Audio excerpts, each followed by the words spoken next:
दोस्तों, यह कहानी है एक ऐसी लेडी टीचर की जो अपने एक स्टूडेंट के प्यार में पड़ जाती है और उसे पाने के लिए वह किसी भी हद तक जा सकती है। ये स्टूडेंट इस टीचर को बिल्कुल भी पसंद नहीं करता है क्योंकि इसकी ऑलरेडी एक गर्लफ्रेंड है। लेकिन ये लेडी टीचर इस लड़के को अपने वश में करने के लिए क्या क्या दाव पेच खेलती है, चलिए देखते हैं। तो कहानी की शुरुआत होती है एक प्यारी सी स्टूडेंट जैमी को दिखाते हुए जो अपनी क्लास टीचर को एक गिफ्ट देती है क्योंकि आज उनका कॉलेज में आखिरी दिन था। जेमी टीचर से पूछती है कि आपकी जगह अब कौन यहाँ पे आने वाला है। इस पर वो उसे बताती है कि अब तुम सभी बच्चों को पढ़ाने के लिए टीचर मॉली आने वाली है, जो कि बहुत ही इंटेलिजेंट और काफी अच्छी है। अब ये दोनों बात कर ही रही होती हैं कि इतने में ही यहाँ मॉली भी आ जाती है, जिसे प्रिंसिपल पूरा कॉलेज दिखाती है। तभी मॉली की नजर ग्राउंड में खेल रहे एक लड़के डैनी पर पड़ती है, जिसे देखते ही वो उस पर फिदा हो जाती है। लेकिन वो ये नहीं जानती थी कि डैनी जेमी का बॉयफ्रेंड है और ये दोनों एक ही क्लास में पढ़ते हैं। इसके बाद हम डैनी को जेमी के साथ देखते हैं, जहां ये दोनों अपनी आने वाली रिलेशनशिप एनिवर्सरी को लेकर काफी एक्साइटेड थे क्योंकि इस ये दोनों पहली बार इंटीमेट होने वाले थे। इसके बाद हम जेमी के डैड को देखते हैं, जो बस पूरा दिन घर में रहकर PUBG काफी कमजोर लग रहा था। इस पर डैनी भी मॉली की बात मान जाता है और उससे एक्स्ट्रा क्लास लेने के लिए राजी हो जाता है। इसी दौरान मॉली उसे अपने पास बैठा है और उससे कहती है कि अगर तुम्हें अच्छे कॉलेज में एडमिशन लेना है तो तुम्हें कल से ही क्लास लेना शुरू कर देना चाहिए। दरअसल यह सब मॉली की एक चाल थी। वो यह सब डैनी के करीब आने के लिए कर रही थी, लेकिन डैनी उसे कल की क्लास के लिए मना कर देता है क्योंकि कल उसकी और जेमी की रिलेशनशिप एनिवर्सरी थी। यह सब सुनकर मॉली को बिल्कुल भी अच्छा नहीं लगता। फिर जब डैनी यहाँ से जाने लगता है तभी मॉली उससे उसका फोन नंबर ले लेती है। अब घर आने के बाद भी मॉली का पूरा ध्यान डैनी पर ही होता है और अब वह सोचने लगती है कि आखिर कैसे जेमी और डैनी को अलग किया जाए। तभी उसके दिमाग में एक आइडिया आता है और वह अगले दिन जानबूझकर जेमी को असाइनमेंट में C ग्रेड देती है, जिसे देखकर जेमी को बहुत बुरा लगता है। अब वो क्लास खत्म होने के बाद मॉली के पास जाती है और उसे कहती है कि मैं एक मिडिल क्लास फैमिली से हूँ और मुझे अच्छी यूनिवर्सिटी में एडमिशन लेने के लिए अच्छे ग्रेड्स की जरूरत होगी ताकि मुझे अच्छी स्कॉलरशिप मिल सके। इस पर मॉली उसे कहती है कि अगर तुम्हें अच्छे ग्रेड्स चाहिए तो कल दोबारा इस असाइनमेंट को रेडी करके लेके आना, जिससे मैं तुम्हें अच्छे ग्रेड दे सकूं। यह सुनकर जेमी मॉली को अपनी एनिवर्सरी के बारे में बताती है, जो कि आज ही थी। तभी मॉली उससे पूछती है कि तुम्हारे लिए इन दोनों में से क्या जरूरी है, एनिवर्सरी मनाना या अच्छे ग्रेड हासिल करना। इस पर जेमी कोई जवाब नहीं देती और यहाँ से चली जाती है। इसके बाद वो डैनी से मिलती है और उसे सारी बात बताती है। साथ ही आज रात के लिए उससे माफी भी मांगती है क्योंकि उसे अच्छे ग्रेड लाने के लिए आज इस असाइनमेंट को पूरा करना था। लेकिन डैनी आज की रात उसके नजदीक ना चाहता था, इसलिए वह गुस्से में यहाँ से चला जाता है।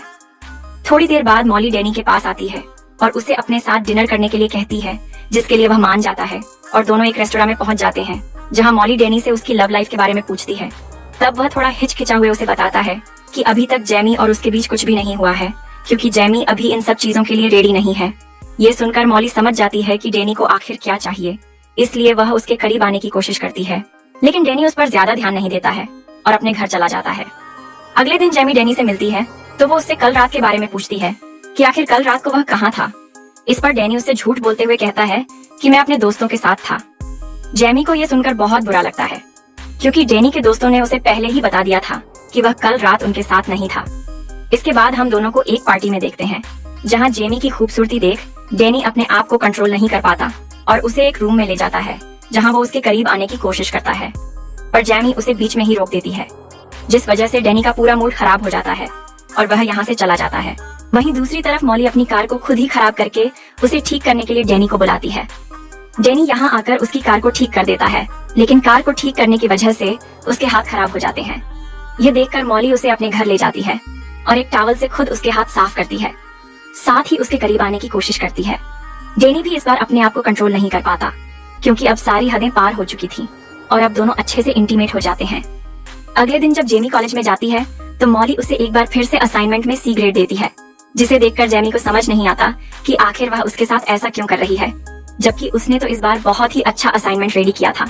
इसी दौरान जेमी की नजर एक खाली क्लासरूम में पड़ती है, जहां मॉली और डैनी अकेले बैठे हुए थे। यह देखने के बाद जेमी को डैनी पर शक होने लगता है, इसलिए वह क्लास खत्म होने के बाद उसका पीछा करती है और देखती है कि डैनी मॉली के घर जा रहा है। और जैसे ही वह घर के अंदर चला जाता है, जेमी खिड़की की मदद से अंदर झांकने की कोशिश करती है, जहां उसे मॉली और डैनी एक दूसरे को किस करते हुए दिखाई देते हैं। अब जेमी समझ चुकी थी कि डैनी उसे धोखा दे रहा है, इसलिए वो रोते हुए वहां से चली जाती है। लेकिन उसे जाते हुए डैनी देख लेता है और उसके पीछे जाने लगता है। हालांकि मॉली उसे रोकने की कोशिश करती है, लेकिन वह नहीं रुकता और जेमी के पास पहुंचकर उससे माफी मांगने लगता है। साथ ही अगली बार ऐसा कुछ न करने का वादा भी करता है। यह सुनकर जैमी भी उसे माफ कर देती है, जिसके बाद रात में डैनी के पास मॉली का मैसेज आता है, लेकिन वह उसका रिप्लाई नहीं करता और अगले दिन कॉलेज में भी उसे पूरी तरह से इग्नोर करता है। खुद को इग्नोर होता देख मॉली अब काफी परेशान हो जाती है और वह समझ जाती है कि जरूर जेमी को इन दोनों के बारे में पता चल गया है, इसलिए वो अच्छा बनने के लिए जेमी को आज एक ग्रेड देती है।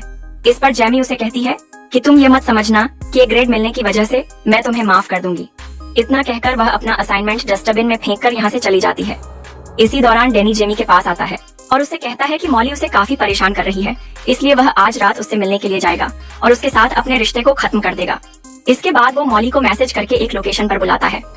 मॉली को लगता है कि शायद वो अब भी उससे प्यार करता है, इसलिए वो जल्दी से तैयार होकर उस लोकेशन पर पहुंच जाती है और काफी खुश भी होती है। लेकिन उसकी ये खुशी उस वक्त उदासी में बदल जाती है जब डैनी उससे कहता है कि वो सिर्फ जेमी से प्यार करता है और अब वो उसके साथ कोई रिश्ता नहीं रखना चाहता। ये सुनकर मॉली बहुत ज्यादा अपसेट हो जाती है और डैनी को मनाने की कोशिश करती है, लेकिन वो उसकी एक भी बात नहीं सुनता और यहाँ से जाने लगता है। ये देखकर मॉली को भी बहुत ज्यादा गुस्सा आता है और उसी गुस्से में वो अपनी कार को स्टार्ट कर डैनी को कुचलकर मार देती है। वहीं उसका खून एक कपड़े में भरकर जेमी के कार के बम्पर पर लगा देती है। साथ ही अपना फोन भी जेमी की कार में ही रख देती है ताकि सभी को लगे कि डैनी की मौत के पीछे जेमी का ही हाथ है और उसी ने उसे मारा है। इसके बाद वह मूवी देखने के लिए एक थिएटर में चली जाती है और मूवी के टिकट को अपने पास संभाल कर रख लेती है, जिससे वह पुलिस को यह दिखा सके कि जिस वक्त डैनी का एक्सीडेंट हुआ था उस वक्त वो थिएटर में मूवी एंजॉय कर रहे थे। फिर हम मॉली को ऑनलाइन एक मैकेनिक को ढूंढते हुए देखते हैं, जिसे वह काफी सारे पैसे देकर अपनी कार को ठीक करने के लिए कहती है। साथ ही इस बारे में किसी को भी न बताने के लिए कहती है। वहीं दूसरी तरफ पुलिस को जब डैनी की डेड बॉडी के बारे में खबर मिलती है तो पुलिस फौरन लोकेशन पर पहुंच जाती है और इस बात का पता लगाने की कोशिश करती है कि आखिर डैनी की इस हालत का जिम्मेदार कौन है। इधर जेमी को भी अब उसकी एक दोस्त जेनी की मौत के बारे में बता देती है, जिसे सुनते ही वह भागकर पुलिस स्टेशन पहुंच जाती है और पुलिस को बताती है कि उसे अपनी क्लास टीचर पर शक है, क्योंकि कुछ दिनों से मॉली और डैनी का अफेयर चल रहा था और कल रात वह मॉली से मिलकर सब कुछ खत्म करने वाला था। इसके बाद पुलिस देर न करते हुए मॉली के घर पूछताछ के लिए पहुंच जाती है, जहां वो उन्हें झूठ बोलते हुए कहती है कि हमारे बीच ऐसा कभी कुछ हुआ ही नहीं था। डैनी को मैं सिर्फ एक अच्छा स्टूडेंट समझती थी। साथ ही वह पुलिस को मूवी की टिकट भी दिखाती है और अपने चोरी हुए फोन के बारे में भी बताती है, जो कि असल में उसने खुद ही जेमी की कार में रखा था। मॉली की बात सुनने के बाद और टिकट देखने के बाद पुलिस को भी लगने लगता है कि शायद वो सब सच बोल रही है। इसके बाद पुलिस शक के आधार पर जेमी के घर तलाशी लेने के लिए जाती है और जब उसकी कार को चेक करती है तब उन्हें कार के बम्पर पर डैनी का खून लगा हुआ मिलता है। साथ ही उन्हें जेमी की कार से मॉली का फोन भी मिल जाता है, जिसमें डैनी से मिलने का मैसेज भी आया हुआ था। इन सभी सबूतों को देखते हुए पुलिस जेमी को अरेस्ट कर लेती है, लेकिन जेमी के पेरेंट्स उसे बेल पर रिलीज करवा लेते हैं। जेमी अपनी मॉम को बताती है कि उसे लगता है कि जेनी का खून किसी और ने नहीं बल्कि मॉली ने ही किया है। अब जेमी की मॉम मॉली के खिलाफ सबूत इकट्ठा करने की कोशिश करने लगती है ताकि वह जेमी के ऊपर से डैनी के खून का इल्जाम हटा सके। इसके लिए वह सबसे पहले कॉलेज जाती है और चुपचाप मॉली के बैग से उसकी कार की चाबी निकाल लेती है और फिर उसकी कार को चेक करती है और तभी उसे उस मैकेनिक के बारे में पता चलता है। वो मैकेनिक के पास जाकर उसे मॉली के बारे में पूछताछ करती है, लेकिन वो उन्हें झूठ बोलते हुए कहता है कि मेरे पास ना तो इस नाम की कोई लेडी आई और ना ही कोई कार आई। यह सुनकर जेमी की मॉम काफी परेशान हो जाती हैं और वह उदास होकर यहाँ से जाने लगती है कि तभी उनके पास मैकेनिक की एक एम्प्लॉय आती है और सारा सच बता देती है कि किस तरह मॉली ने काफी सारे पैसे देकर अपनी कार को ठीक कराया है। जेमी की मॉम जब उसे पुलिस के सामने यही सच बताने के लिए कहती है तो वो इसके लिए मना कर देती है, क्योंकि मैकेनिक उसे जॉब से निकाल देता और यह जॉब उसके लिए बहुत जरूरी थी। इसके बाद जेमी की मॉम घर आकर अपने हस्बैंड से इस बात को शेयर करती है और जेमी भी चुपचाप उनकी बातें सुन लेती है और वो अपनी मॉम से मॉली के घर जाने के लिए कहती है, पर वो उसे मना कर देती है क्योंकि उसके पैर में ट्रैकर लगा हुआ था जो कि पुलिस ने लगाया था, जिससे जेमी कहीं भाग ना सके। हालांकि इस वक्त तो जेमी लेकिन रात में जब उसके पेरेंट्स सो जाते हैं तभी अकेले ही मॉली के घर पहुंच जाती है और अपने फोन में रिकॉर्डिंग ऑन कर लेती है ताकि मॉली की सच्चाई रिकॉर्ड हो जाए। लेकिन उसका यह प्लान फेल हो जाता है क्योंकि मॉली को जल्द ही पता लग जाता है कि वो रिकॉर्डिंग कर रही है, इसलिए वो उसके हाथ से फोन छीन लेती है और गुस्से में आकर सारा सच उगल देती है कि हाँ, उसने डैनी को मारा है और अब वो जेमी को भी मार देगी। इसके बाद वो जैसे ही चाकू उठाकर जेमी को मारने के लिए आगे बढ़ती है तभी पुलिस वहाँ पे आ जाती है और पुलिस यहाँ आई थी उस ट्रैकर की वजह से। दरअसल जेमी जब अपने घर से बाहर तभी पुलिस ने उसके पैर में बंधे ट्रैकर की मदद से उसे ट्रैक करना शुरू कर दिया था, जिसके बाद पुलिस जेमी को रिहा कर देती है और मॉली को अरेस्ट कर अपने साथ ले जाती है। तो दोस्तों, अगर आप डैनी की जगह होते तो आप इस टीचर के साथ क्या करते? कमेंट में ज़रूर बताना। वीडियो पसंद आई हो तो लाइक और शेयर करके हमारे चैनल फिल्म एडिक्ट को सब्सक्राइब करना ना भूले और बेल आइकॉन प्रेस करना।